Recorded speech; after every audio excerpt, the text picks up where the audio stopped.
सबसे पहले वीडियोस को देखने के लिए चैनल को सब्सक्राइब करें और बेल आइकन को प्रेस करें। पता नहीं क्या कर रही है पुलिस 100 नंबर वाली।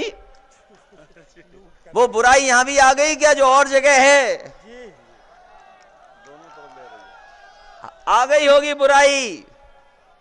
ये बाबा मुख्यमंत्री जी ने 100 नंबर भी हमारी पुलिस का खराब कर दिया।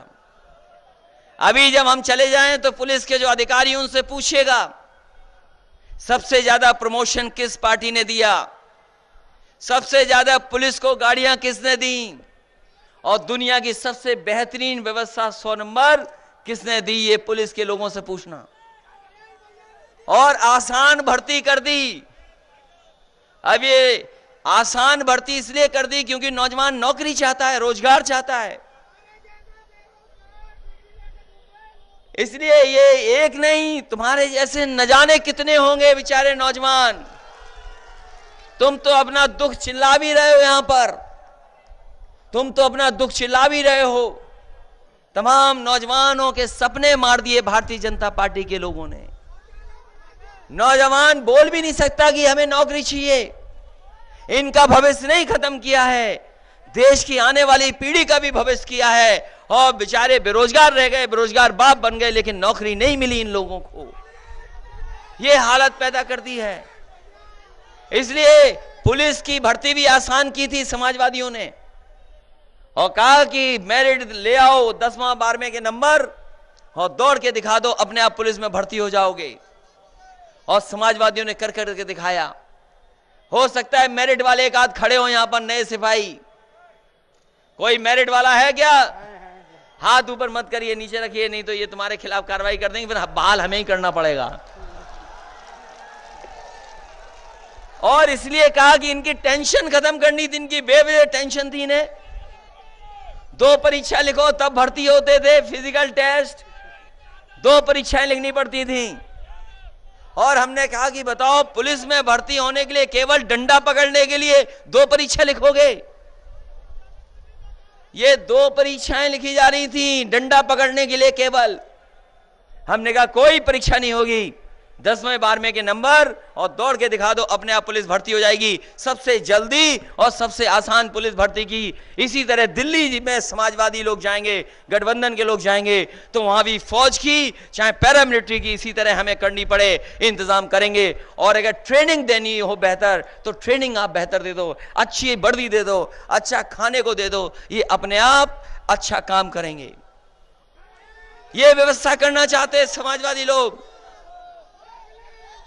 इसलिए ये पीलीभीत के हमारे तमाम किसान भाई, नौजवान साथियों, आपसे हम विशेष निवेदन करने आए, अपील करने आए हैं।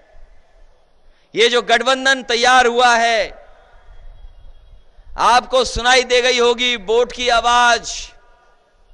वोट की आवाजें पहुंच गई पहले चरण की कि नहीं पहुंची आपके कानों तक? जैसे कभी कभी बारिश तेज होती है तो कमरे के अंदर सो भी रहे हो तो आवाज सुनाई दे जाती है उनके बूंदों की।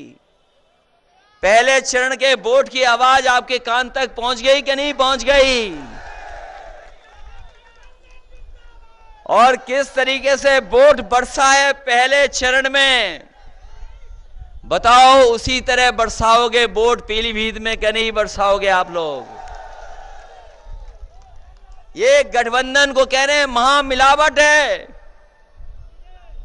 उन्हें समझ में नहीं आ रहा है कि ये किसानों का, गरीबों का, नौजवानों का, ये गरीब जो छूट गए थे उनका गठबंधन है। उन्हें समझ में नहीं आ रहा क्या कहें। ये महामिलावट का नहीं है, ये महापरिवर्तन का गठबंधन है। ये देश को परिवर्तन के रास्ते पे ले जाने का काम करेगा।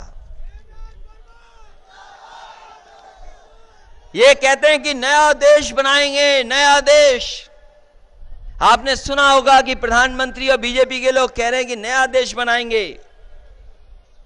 नया देश भारतीय जनता पार्टी नहीं बना सकती है। नया देश ये गठबंधन बनाएगा, और नया देश तब बनेगा जब ये गठबंधन नया प्रधानमंत्री बनाने का काम करेगा। बीजेपी के लोग नया देश बनाना चाहते हैं, हम महागठबंधन के लोग नया प्रधानमंत्री बनाना चाहते हैं, क्योंकि पुराने प्रधानमंत्री फेल हो चुके हैं। अब तो उन्हें पता लग गया होगा पहले चरण का रिजल्ट भी, और इस वाले चरण में तो सफाया है, बिल्कुल सफाया, कोई सीट नहीं मिलने वाली। बताओ इस चरण में हम मान लें सफाया है कि नहीं सफाया है? पीलीभीत वालों,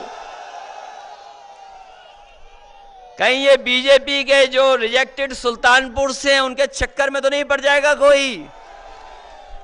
अच्छा, मंच वाले नहीं बोल रहे, कोई मंच पे तो नहीं चक्कर में पड़ जाएगा? अब नहीं चक्कर चलेगा उनका। इसलिए हम आपसे निवेदन करना चाहती हैं, उलझाएंगे आपको दूसरे रास्ते पे ले जाएंगे।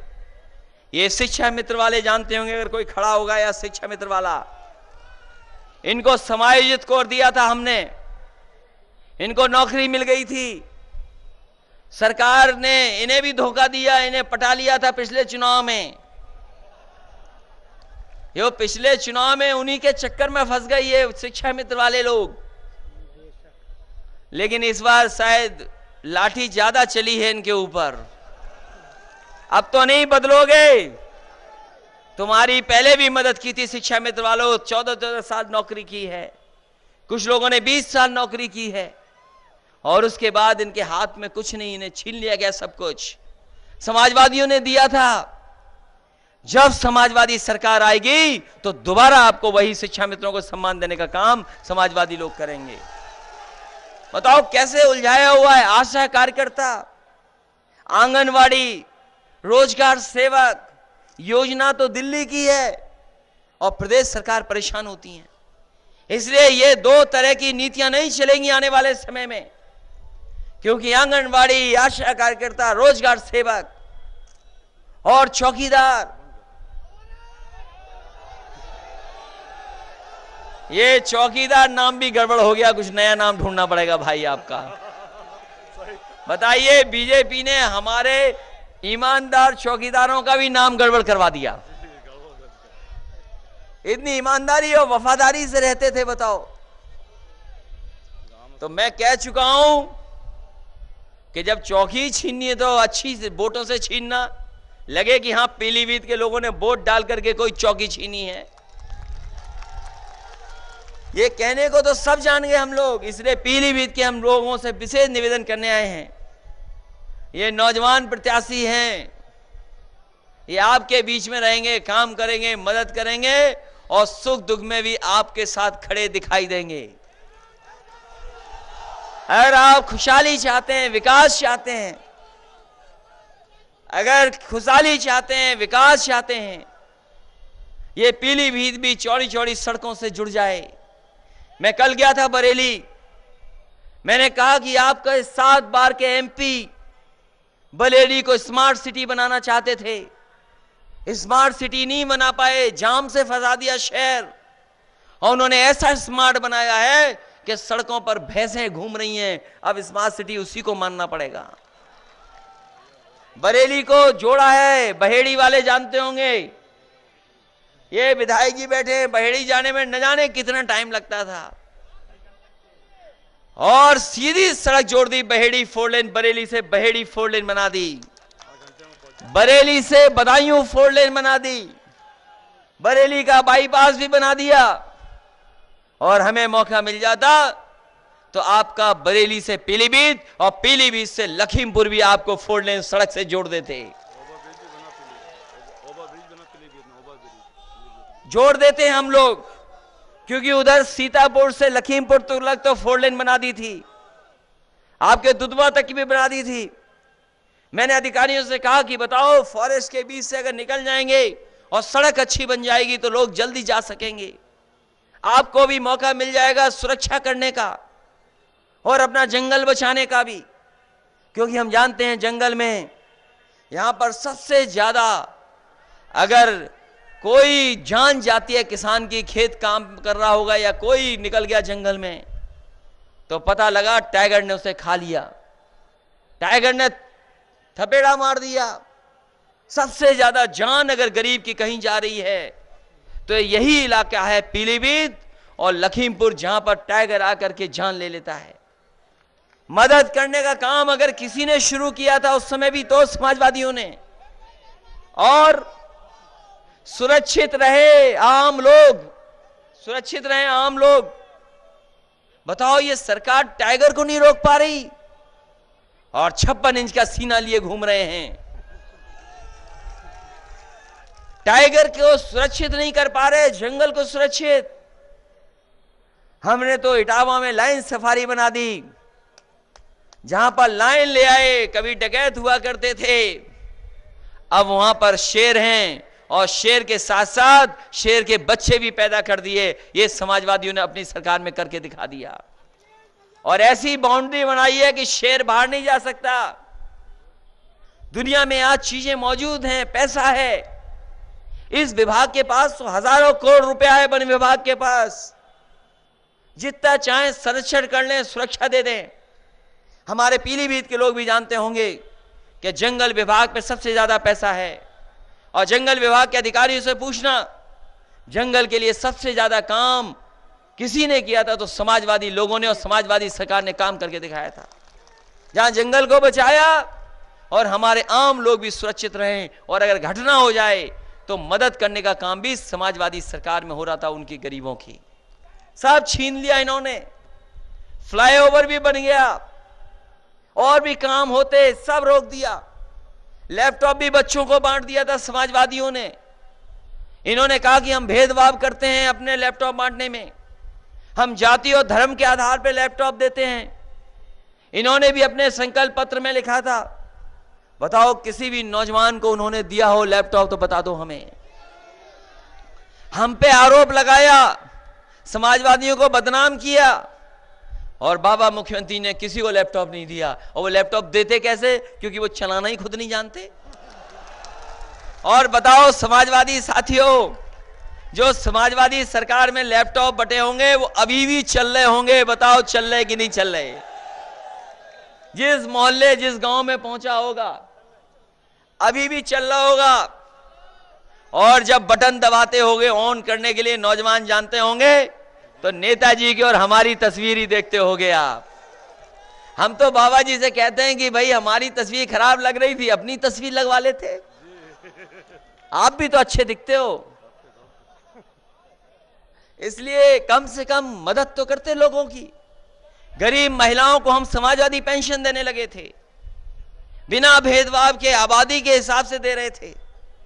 जो जितनी आबादी का है उस हिसाब से दे रहे थे पेंशन। लेकिन वो पेंशन भी रोक ली। इसलिए हम गरीब माताओं बहनों से कहना चाहते हैं, हमने अपने घोषणा पत्र में लिखा था कि समाजवादी लोग आएंगे तो उनको दुगनी कर दी जाएगी पेंशन। अब हम कहना चाहते हैं, दिल्ली में जा रहे हैं, कांग्रेस तो 6000 का सपना दिखा रही है, हम लोगों ने तो 500 करके दिखाया था।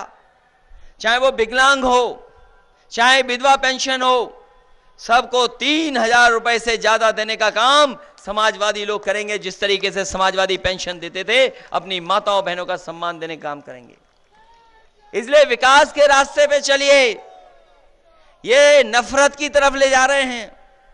पीलीभीत से अच्छी संस्कृति कहां मिल सकती है, जहां हर समाज के लोग मिलजुल करके रह रहे हैं, जहां हमारे सिख भाई हैं जिनके गुरुद्वारे हैं, वही हमारे मुसलमान भाइयों की जाम मस्जिद भी है, जहां हमारे हर जाति के लोग मिलकर के रहना चाहते हैं। हमारे सिख भाइयों की ताकत है कि अभी ब्रिटेन को कहना पड़ा कि उन्हें जलियांवाले बाग में गलती की थी। ये हमारे सिख भाइयों की ही ताकत है। आपने अखबार पढ़ा होगा, हमारे ये जानते होंगे आलू वालिया जी, रामू वालिया जी जानते होंगे। बताओ ब्रिटेन में कहना पड़ा कि नहीं कहना पड़ा उनके प्रधानमंत्री को? हाँ, उन्होंने मांगना पड़ा। वो इसलिए उन्होंने गलती मानी क्योंकि सिख समाज के लोग मेहनत कर करके न केवल भारत में बल्कि दुनिया में पहुंच गए हैं, और जहां भी हैं वो सम्मान का जीवन जी रहे हैं और संघर्ष कर करके उस समाज के साथ बराबर से खड़े हो गए हैं। कोई दुनिया में इतना तरक्की नहीं किया होगा। ये इसीलिए गुजरात के लोग आपको नहीं देख सकते। आप लोग आगे बढ़ रहे हो, आप लोग आगे बढ़ रहे हो, और आप ही किसान हो, इसीलिए वो 1.5 गुना और दो गुना नहीं देना चाहते, आय दोगुना नहीं करना चाहते हैं। इसलिए हम आपसे विशेष निवेदन करने आए हैं पीलीभीत के लोगों। कहां अदला बदली के चक्कर में पड़ रहे हैं ये लोग, जनता सब समझती है। कोई यहां रिजेक्ट था, कोई वहां रिजेक्ट था, यही तो बात थी। बताओ, अगर आपने नहीं पीलीभीत के लोगों ने पसंद किया तो नहीं बुला लो, उन्हें ही बुला लो, उन्हें ही लड़ने दो यहां पर। इसका मतलब पीलीभीत की जनता को नया पसंद है, कोई नई पार्टी पसंद है, तभी नया प्रधानमंत्री बनेगा जब नया लोकसभा में पहुंच के जाएगा महागठबंधन का। इसीलिए हमने कहा कि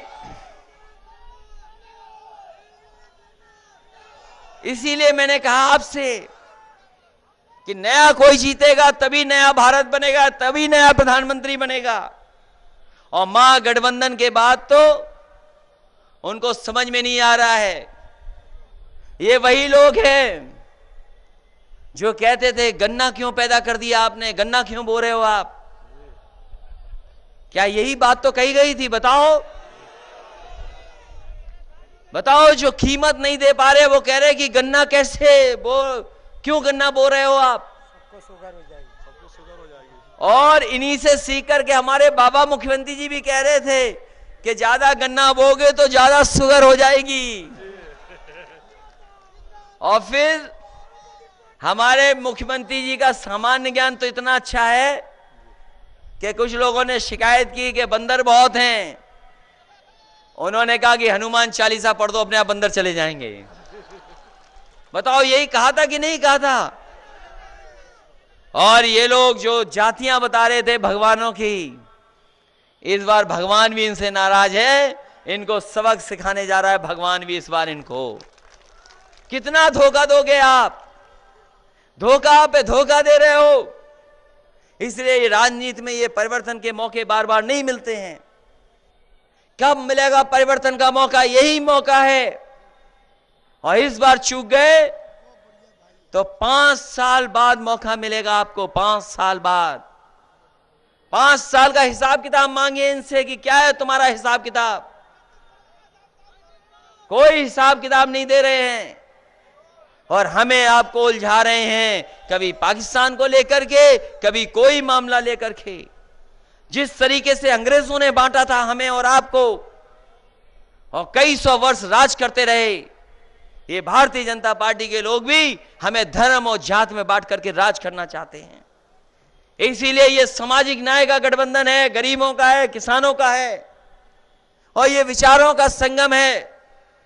यही देश में परिवर्तन लाएगा और संविधान को बचाएगा और संविधान से मिले हुए हमें अधिकारों को और हक को दिलाने का काम करेगा। बताओ, हम यहां के रहने वाले लोग हमें दूसरी नजर से देखते हैं। सबने मिलकर के आजादी दिलाई और भारतीय जनता पार्टी की नजर में भेदभाव है। कभी धर्मों का भेदभाव, कभी जातियों का भेदभाव। ये नफरत की जो दीवार बनी है, इस चुनाव में ये नफरत की दीवार को गिराने का काम ये महागठबंधन करेगा। इसलिए हम आपसे विशेष निवेदन करना चाहते हैं। ये गर्मी में चुनाव करा रहे हैं ये लोग। ये चुनाव 1 महीना पहले भी हो सकता था, ये 1 महीना पहले भी चुनाव हो सकता था यहां पर, लेकिन प्रधानमंत्री मुख्यमंत्री शिलान्यास का शिलान्यास कर रहे थे, उद्घाटन का उद्घाटन कर रहे थे, रंग बदल रहे थे, नाम बदल रहे थे, इसलिए 1 महीना लेट चुनाव कराया है। इधर पीलीभीत के लोगों से हम कहना चाहते हैं, किसान भाइयों से, कि जहां धोखा दिया इन्होंने नौजवानों को, रोजगार की चोरी की, वहीं जो गर्मियों में हमें और आपको तकलीफ दे रहे हैं, इसकी भी सजा देने का काम इनको करना। कि बताइए, सजा 1 महीने पहले जो चुनाव हो सकता था 1 महीने आगे बढ़ा दिया इन्होंने।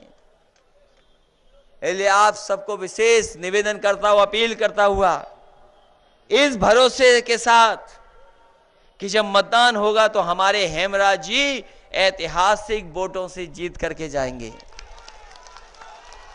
इसलिए जहां समाजवादी पार्टी मदद कर रही है, वहीं बहुजन समाज पार्टी के लोग भी आपके साथ खड़े हैं। आरएलडी भी खड़ी है पूरी की पूरी। और पहले ही चरण में आपके सब नेता जीत रहे हैं कि नहीं जीत रहे हैं? आरएलडी वाले बताओ आप जान गए होंगे। आरएलडी वाला भी जीत रहे हैं साहब, हैंडपंप वाले भी सब जीत गए, और जितना वोट पड़ा है उससे बौखला गए हैं। इसलिए अपने हम हेमराज जी से कहेंगे कि चुनाव के बाद असली फटीचर पता लगेगा कौन है फटीचर। अभी मत उनके चक्कर में फंसिए, वो तो चाहते ही हैं कि हम उलझ जाएं उनसे, क्योंकि उन्होंने हमारे लिए भी कुछ कहा, नेताजी के लिए भी कुछ कहा, और हम तो कहेंगे उनसे कि जिस तरीके से धोखा देने का काम कर रहे हैं आप, इसका हिसाब किताब सब जनता देगी। हम सब कुछ जनता पे छोड़ रहे हैं। अगर किसान का भला किया हो इन्होंने, नौजवान की नौकरी न चोरी की हो, व्यापारियों की चोरी न की हो, आमदनी में खाद में न चोरी की हो, शौचालय बना दिए बिना पानी के, बिजली की महंगी कर दी, और जिस तरीके से नफरत फैलाई है बीजेपी के लोगों ने। कितने दिन जेल में रहे थे ये जब नफरत फैलाई थी? कितने दिन जेल में रहे थे? एटा जेल में, एटा जेल में भी हो आए हैं, ये पता होगा आपको। एटा जेल में रहे थे तो रोते थे शायद। 1 महीना रासुका लगी यही गठबंधन था जिसने जेल की हवा खिलवाई थी यही। और इस बार वोट नहीं मिलेगा, जब खाली डब्बा रहेगा वोट का तब कहां जाओगे? इसलिए वापस इन्हें दिल्ली भेज दो, इन्हें लोकसभा में ऐतिहासिक वोट देकर के भेज दो। यही निवेदन करने आया, इस उम्मीद भरोसे के साथ कि खुशहाली के साथ आप रहेंगे, प्यार मोहब्बत के साथ रहेंगे। जो नफरत मिटाना चाहते हैं, जो सामाजिक न्याय दिलाना चाहते हैं, उनके साथ नौजवान खड़े होंगे। नया देश, नया भारत तभी बन सकता है जब देश में नया प्रधानमंत्री हो, नई सोच का हो, नई तरक्की के रास्ते पे ले जाने वाला हो। हमें भरोसा है कि आप साइकिल की मदद करेंगे, एक एक वोट साइकिल पे डाल करके ऐतिहासिक वोटों से जिताने का काम करेंगे। बहुत बहुत धन्यवाद, बहुत बहुत बधाई। दूर से ही दिख गए हो, तुम कादरी साहब हो, बहुत धन्यवाद।